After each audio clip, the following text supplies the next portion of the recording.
Samantha Colosimo Testa on the line. I know we want to talk. Good morning, Samantha. I know. How are you? I know we want to talk about the roundabout, but then there's the big story today of the job loss situation over at the old Boston store. So let's start with the roundabout. We had a gentleman on yesterday. He's a part of the group of business owners that are concerned and says that there's no transparency. That seemed to strike a nerve a bit with you. Well, a bit, considering the fact that, the DOT's held several public outreach meetings. They attended a South Utica Association meeting a few weeks ago. They'll be attending a North Utica Association meeting in a couple of weeks. And they held a meeting about 2 weeks ago for just the business owners in that area. I received a phone call about 4 weeks ago from Mr. Tozzolino, who was on the radio yesterday, expressing his concerns, and he has every right to do that. So we're in the process of setting up a meeting, myself and Councilwoman Maria McNeil, because obviously that's her district as well. And we get an email about a week and a half later saying that the mayor had set up a meeting with the DOT for the business owners. So I was in the talks with Jim Picola, and I had talked to him in regard to something else. He said, "Do you know about the meeting tomorrow?" I said, "No, I didn't." I said, and then I checked my email. Unfortunately, I went to my junk email the day before, and there was about 20 business owners that were listed. Now, I had talked to some of the business owners prior to that, so I wanted to know if they were attending the meeting tomorrow. I think I was on the phone for about 3.5 hours. I contacted all 20 business owners on that list, and I think 17 of them didn't know about the meeting, and about 3 of them did. So, needless to say, it was kind of a pointless meeting. So even though there was about 5 or 6, about 5 or 6 business owners there. So what Maria McNeil did, Councilwoman McNeil, was set up a meeting for February 15th in the council chambers and invited all those 20 business owners to the meeting. So what you're saying is there is transparency. It's just the people aren't showing up for the meetings. Well, yeah. I mean, that meeting was scheduled for Mr. Tozzolino, and he never showed up. So again, obviously during the holiday season, it's tough, and I get that. So that's why we scheduled another meeting. So we've got about 3 more public meetings just in the next few weeks with the DOT. All right. Okay, fair enough. And I think that'll be very interesting to see what happens there and why the state believes that should be a roundabout there coming into the city. And I wanted to ask you, and I don't know the answer to this. I remember there was talk when the roundabout was put in at Oneida Square that there was either federal or state funding that would pay for a roundabout. So the argument was this work needs to be done. We need to tear this up and replace it. If we keep it the way it is, we pay for it. But if we put a roundabout in, the state or federal government pays the tab. Is that a situation that's going on here? Is that why they're pushing the roundabout?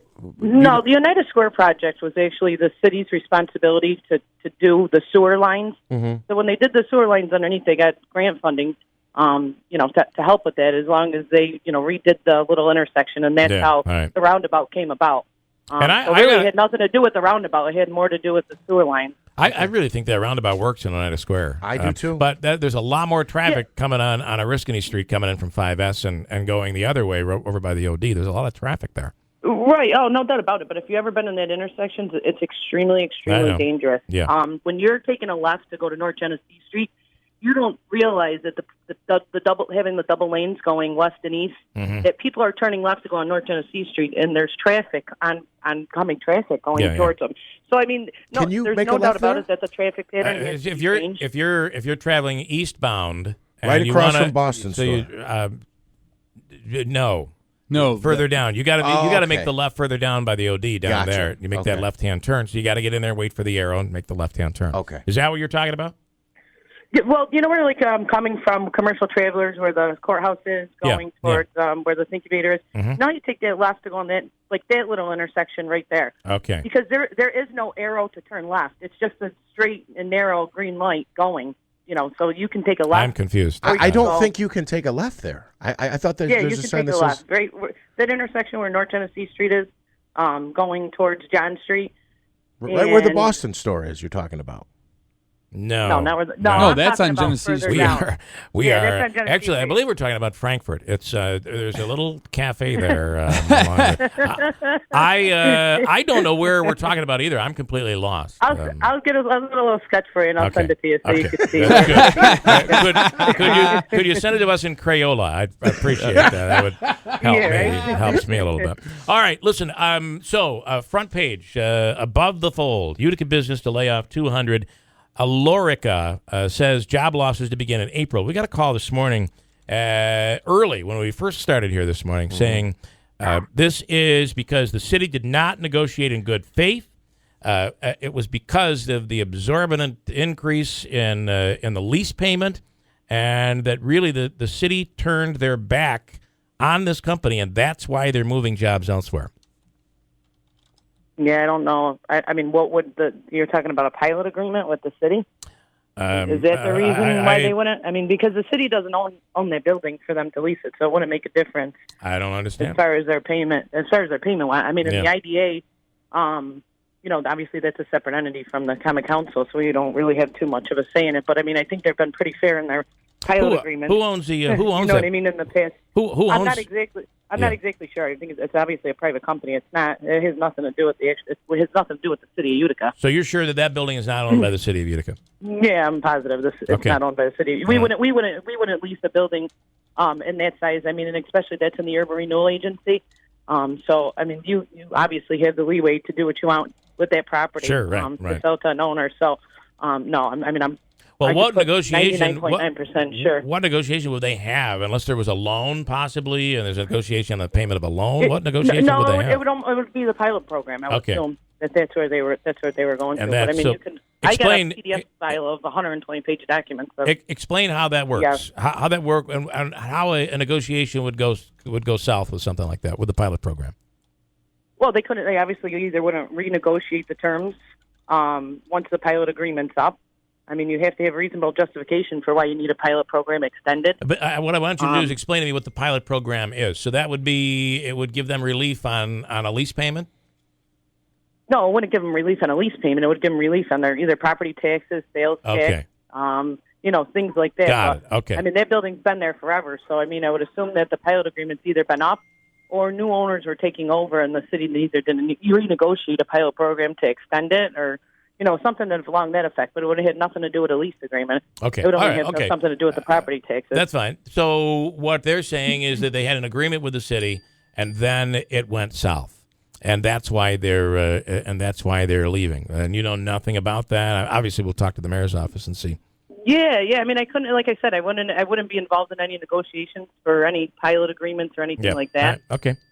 That's through the Utica IDA. But like I said, the only thing that the city would really have an effect on is either the pilot agreement or, I mean, that's really all I can think of. Right. We really don't get involved in private, got it. Okay, private entities. All right, interesting. That meeting again for the roundabout is coming up when?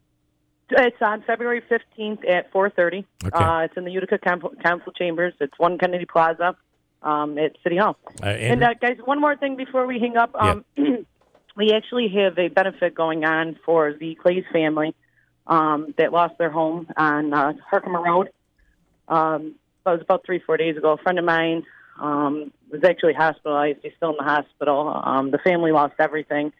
And we're hosting a benefit for them on January 15th. It's going to be Sunday at Debbie Bentley's from 12 to 4, excuse me. And, we're still accepting donations, myself, Dakota Shaft, Christina Tedesco, and, anybody that knows the Clays family. I know that Jeff knows the Clays family, I just wanted to be able to spread the word for them. And if I can just mention to piggyback on that, the person who was injured is like a stand-up, class act, great guy, got trapped in the house, and fortunately, I guess he is doing better, but he's still in the hospital. All right. He's still in the hospital, yeah, he's on a ventilator. All right, Samantha. Thank you to the effort to the Utica Fire Department. If he was in there for 30 more seconds, he probably wouldn't be here. So. Well, all right, well, appreciate it, and people should take note of that event. Thanks so much. Thanks so much, guys. Have a good day. Got a break at WIBX.